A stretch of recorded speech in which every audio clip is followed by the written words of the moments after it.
Hello, welcome to Easy Way to Learn English. Today we will see three words and having same meaning. For example, to, as well and also. तो आपने कभी इनको सुना होगा, हम इन तीनों का ही मीनिंग भी के लिए यूज़ करते हैं और भी का यूज़ अब जब करते हैं also, too and as well का यूज़ करते हैं एक एक्स्ट्रा इन्फॉर्मेशन के लिए.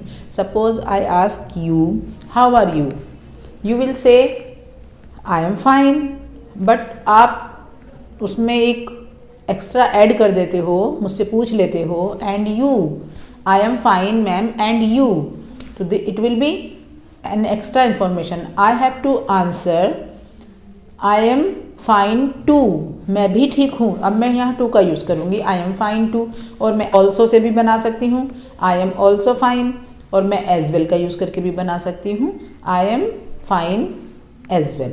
तो ये तीनों का यूज़ मैं कर सकती हूँ. वन मोर सेंटेंस देख लेते हैं.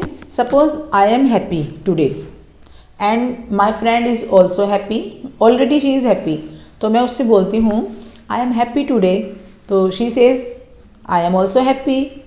तो उसने ऑल्सो का यूज़ करके मुझे एक एक्स्ट्रा इन्फॉर्मेशन दे दी कि वो भी खुश है, और वो इसी बात को, it was the one way of saying I am happy too, I am also happy. And second way is I am happy too, and other way of saying I am happy as well. तो हम इन तीन तरह से also, too और as well का use, इन तीनों वर्ड्स का यूज़ हम कर सकते हैं भी के लिए, एक इन्फॉर्मेशन देने के लिए. तो और इन तीनों वर्ड्स का यूज़ हम करते हैं पॉजिटिव सेंस के लिए और इंटरोगेटिव सेंस के लिए. निगेटिव के लिए हम इनका यूज़ नहीं करेंगे. हमें ज़रूरत है देखने की इनका प्लेसमेंट हम कैसे करते हैं, इनको कहाँ कहाँ प्लेस किया जाता है एक सेंटेंस में. Let's see the sentence. I am tired. Suppose someone says to me I am tired, तो what would I say? I say I am also very tired और आई एम ऑल्सो टायर्ड. तो मेरा जवाब होगा I am, if I am tired then I am also very tired. Let's look next sentence. I have visited there. मैं वहाँ visit कर चुकी हूँ. तो मैं कर चुकी हूँ. अब मैंने किसी से पूछा तो वो कहेगा I have also visited there, कि मैं भी वहाँ की विजिट कर चुका हूँ. तो ये तो also का यूज़ मैं बता रही हूँ. तो इसकी स्ट्रक्चर देख लेते हैं. also का यूज़ हम एक सेंटेंस में ऑल्सो को कहाँ फ्रेम करेंगे, एक सेंटेंस में हम इसको फ्रेम करेंगे, प्लेस करेंगे सब्जेक्ट के बाद. और सब्जेक्ट क्या होता है?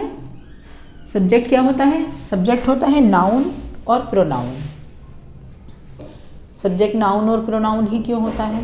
सब्जेक्ट नाउन और प्रोनाउन इसलिए होता है क्योंकि सब्जेक्ट का मतलब होता है करने वाला, जो काम करता है. हिंदी में आपने सुना होगा कर्ता को सब्जेक्ट कहते हैं.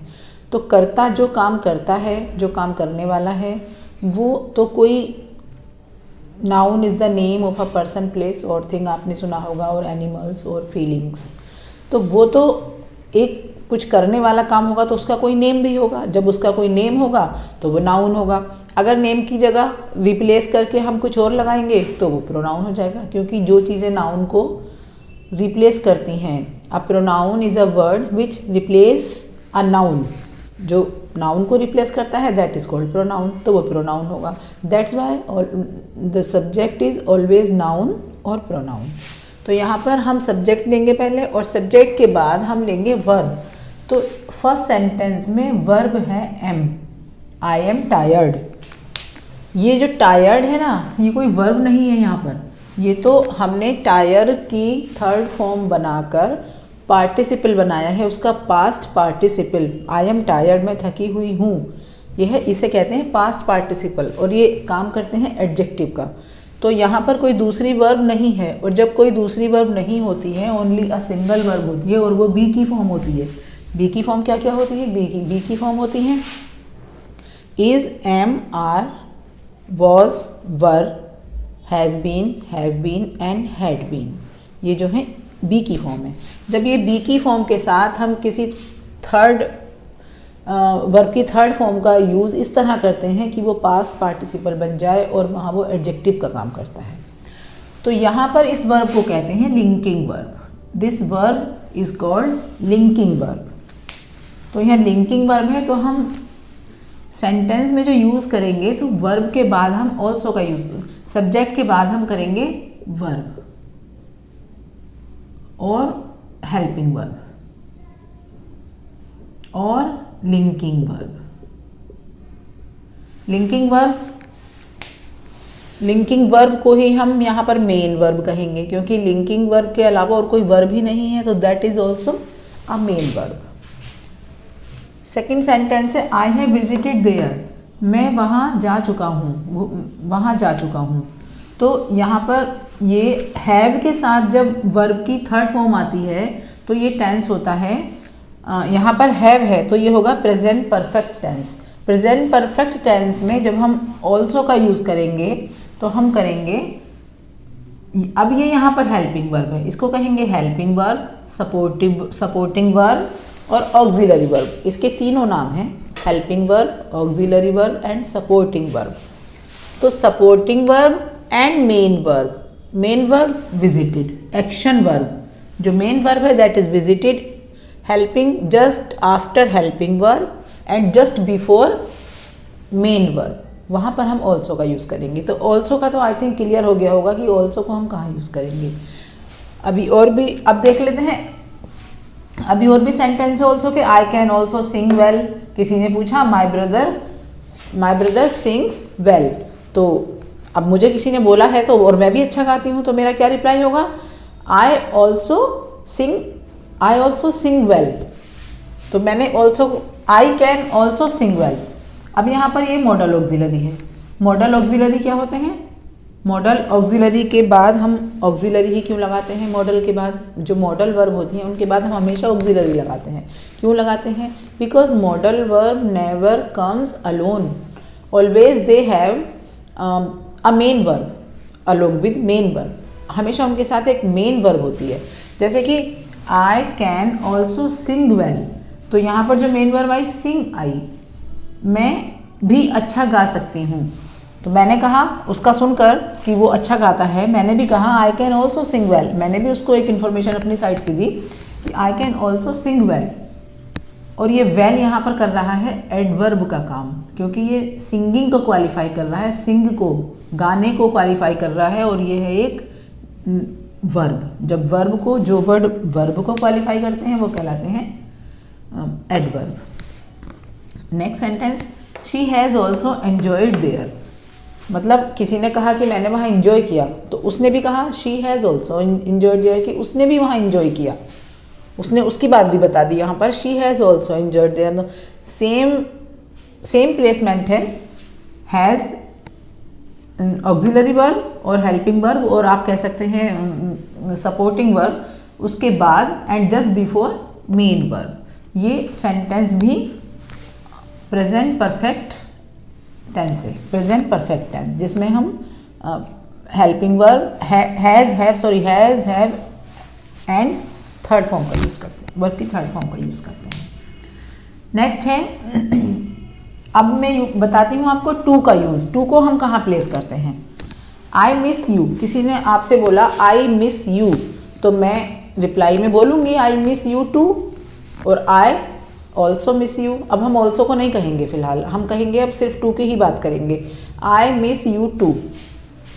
कई बार कहते हैं मी टू, एक सिंपल सा बोल देते हैं मी टू, जैसे अब मैंने कहा आई मिस यू, तो आप एकदम से बोल दोगे मी टू बोल देते हैं, बट हमें क्या कहना होगा, अगर हम शॉर्ट में ही बात कर रहे हैं तो हमें कहना होगा आई टू।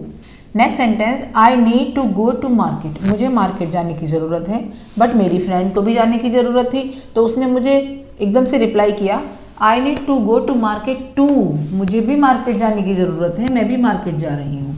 तो टू का यूज़ हमने कहाँ किया, आपने देखा सेंटेंस के लास्ट में, at the end of the sentence we use too, TOO at the end of the sentence, here to and there. Next is my brother can ride a scooter, अब हम as well का use देख रहे हैं।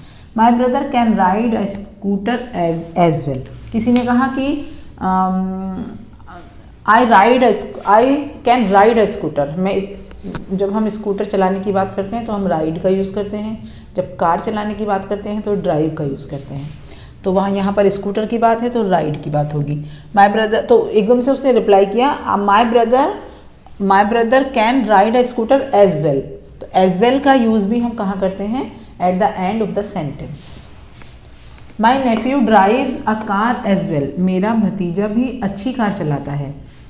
तो drives a car as well, मेरा भतीजा भी कार चला लेता है। तो एज वेल का यूज़ मैंने किया लास्ट में।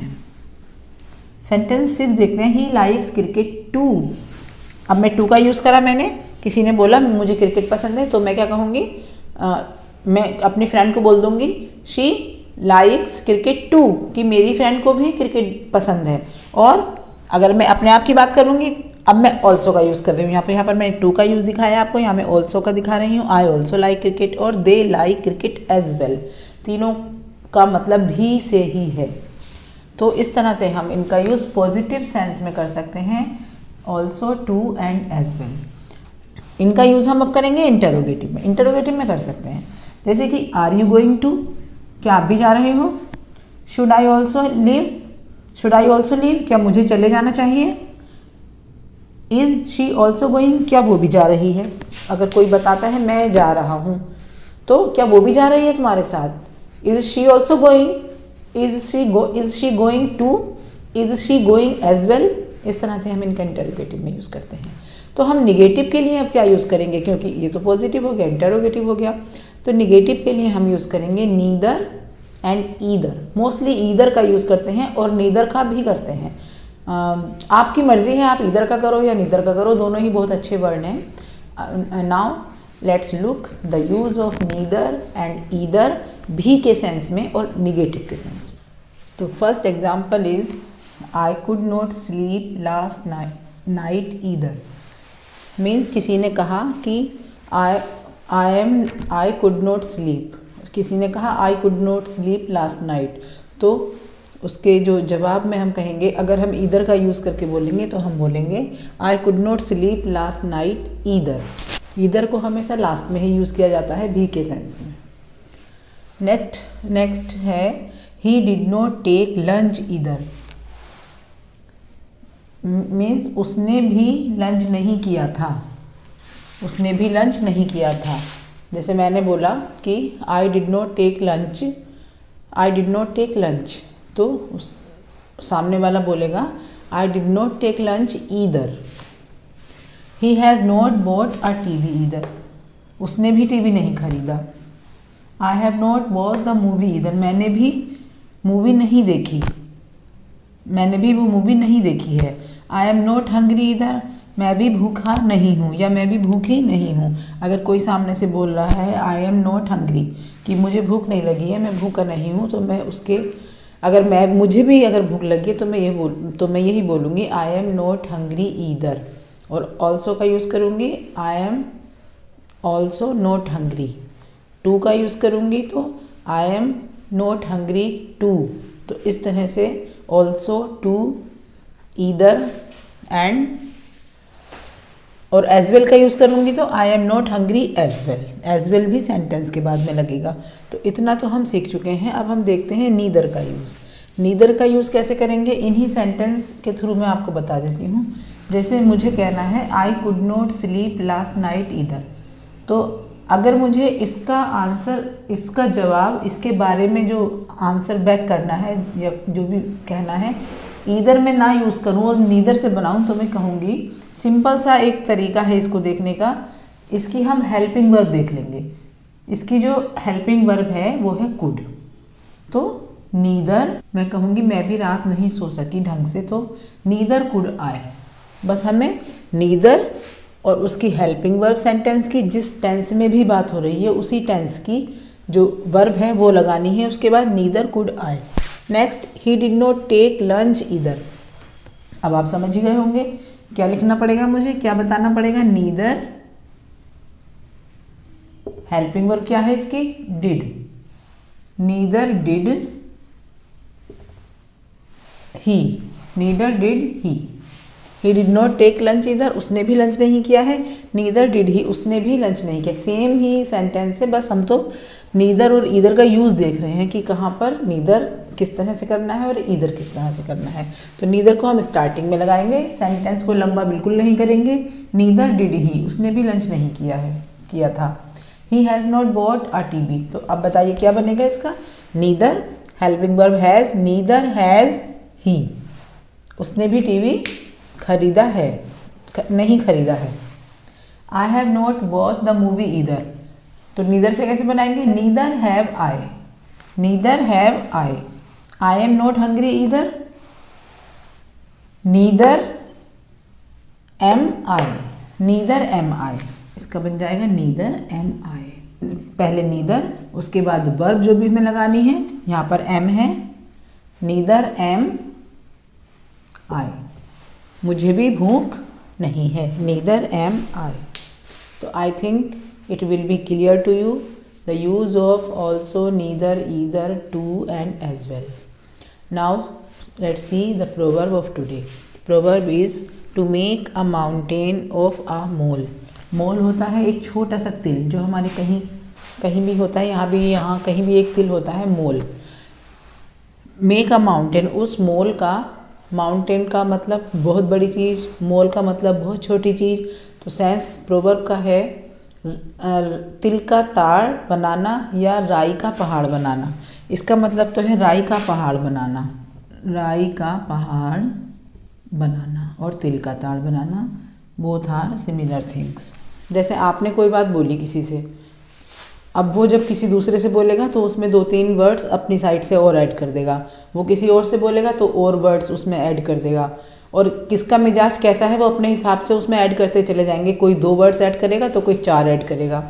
अगर वो बात आपके पास वापस आ गई घूम के, तो वो बात नहीं रहेगी, वो बात का बतंगड़ बन चुका होगा। जो बात आपने कही होगी वो तो उसमें होगी ही नहीं, आप ही नहीं पहचान पाएंगे उसको। और एक सॉन्ग है, एक फसाना बन गई है मेरी बात बनते बनते, तो बातों के फसाने और अफसाने और तिल के ताड़ राई के पहाड़ बन जाते हैं। That's all for today. I will be back soon with a new topic. Till then, bye.